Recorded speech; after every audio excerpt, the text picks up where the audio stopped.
As one of my old mentors used to say, vaccines don't save lives, vaccinations do.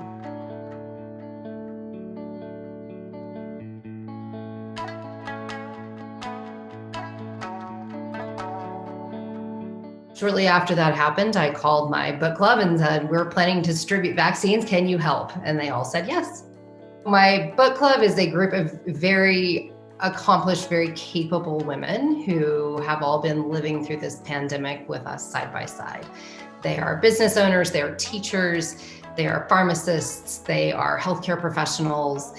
They are people who, when given the opportunity to make an impact like this, would not hesitate to take that opportunity.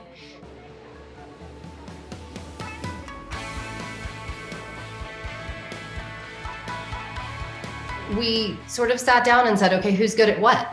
Of course, I'm a physician, my husband's a physician, we have pharmacists, we have a lot of people who can inject vaccine, but we also have someone who works with computers, and she helped to develop the computer system in the New Mexico Department of Health by working with the developers. We had people who were really good at making flyers and contacting people who were members of our village council who could help to register those more vulnerable populations. We have a woman who's an attorney who has spent hours on the telephone walking elderly people through the vaccination registration process. People who don't have computers, people who don't speak English. We have Spanish speakers who could help with that as well. For instance, my daughter drew flowers on the sidewalk in front of our building to help maintain social distance. Everyone picked up something they felt they could comfortably do and ran with it. Ruidoso is in South Central New Mexico. We have a population of about 9,000 people in Ruidoso proper.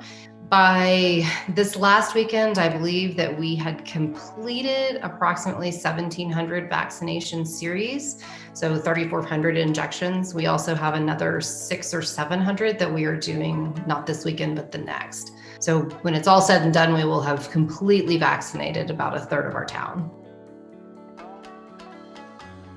So I'll try not to cry again, talking about this, but we have been mired in this for a year with no clear path to exit. When this opportunity came about, this was something that we all felt like we could put our energy somewhere that would help to fix this. Something far more effective than glaring at people who didn't have masks on and glaring at Facebook posts of people who were throwing parties in spite of being asked not to gather in groups of more than 4 or 6 or however many it was. And seeing that people really were not able or willing to take the precautions that we had been asked to. This was something that was active. It's something that has a clear efficacy and something that we can do.